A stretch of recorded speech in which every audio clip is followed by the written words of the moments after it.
Et toujours à nos côtés, dans Juste avant de zapper, le colonel François Vallier. Vous êtes chef de corps, directeur départemental du SDIS Moselle, à savoir le service départemental d'incendie et de secours de Moselle. Très bien. Et si vous êtes ici, colonel, c'est pour mieux vous connaître. Dans quelques instants, on rappellera votre parcours. Mais il faut savoir déjà que vous avez 5278 hommes sous votre responsabilité. 649 d'entre eux sont des professionnels, ce qui nous laisse beaucoup de volontaires dans cette masse de pompiers.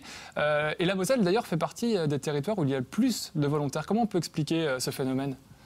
Alors, la Moselle est un des départements de l'Est et je crois que l'Est a conservé effectivement dans l'esprit un esprit fort et une culture de solidarité.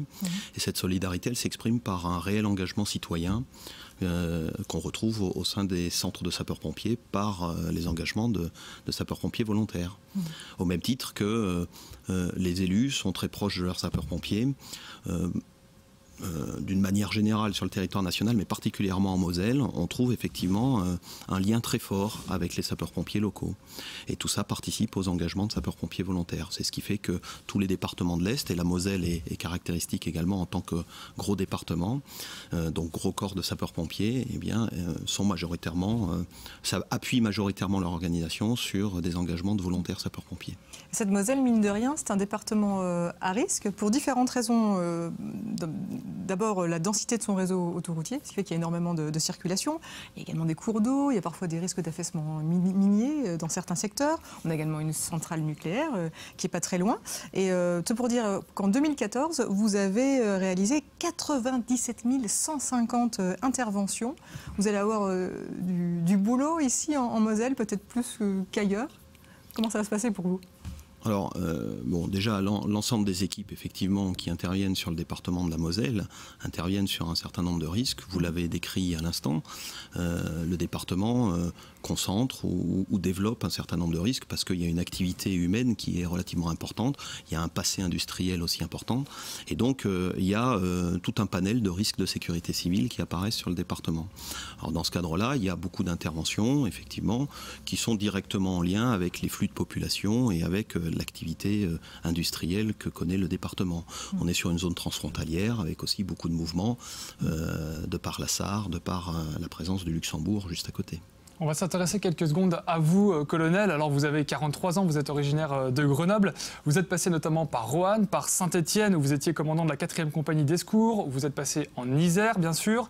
À Paris, dernièrement, où vous étiez au pôle des conseillers de sécurité civile au ministère de l'Intérieur, donc auprès de Bernard Cazeneuve. C'est un parcours assez incroyable. Quand on regarde votre CV, ça fait rêver. Et vous-même, vous rêviez d'être sapeur-pompier quand vous étiez enfant. Est-ce que pour vous, c'est tout simplement le plus beau métier du monde? C'était une vocation dès le plus jeune âge?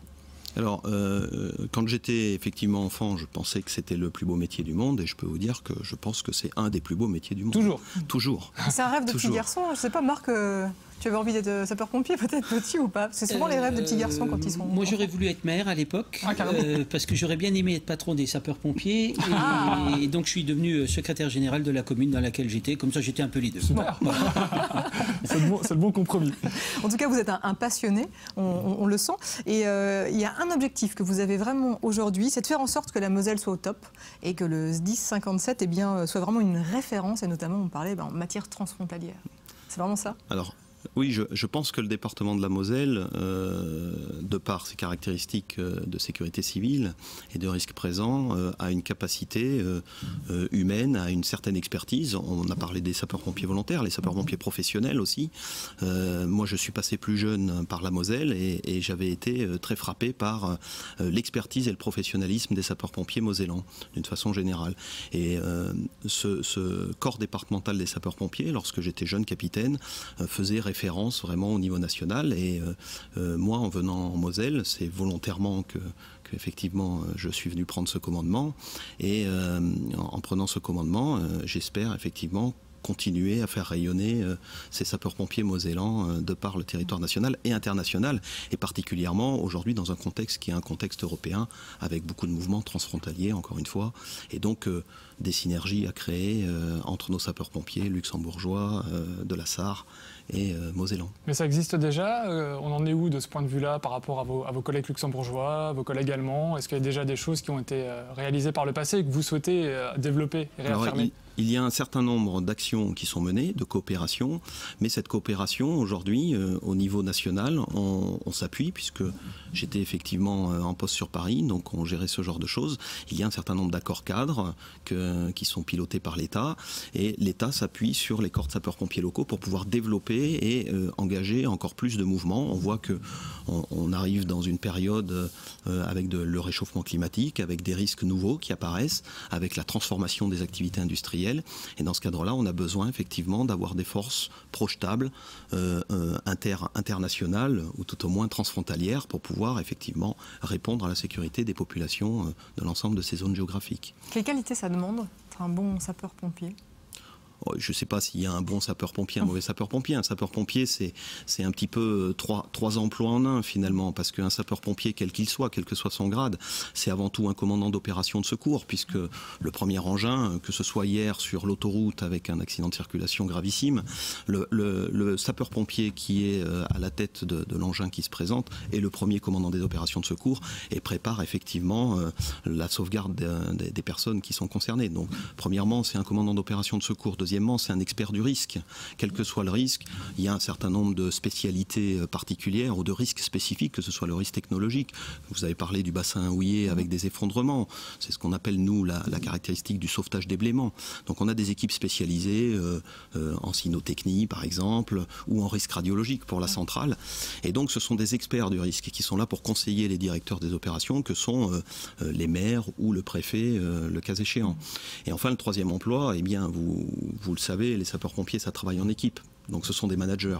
Donc il faut des qualités humaines particulières pour être des bons managers ou pour pouvoir entraîner des équipes et les faire travailler en collectif pour pouvoir réaliser une mission particulière. Beaucoup de sang-froid aussi.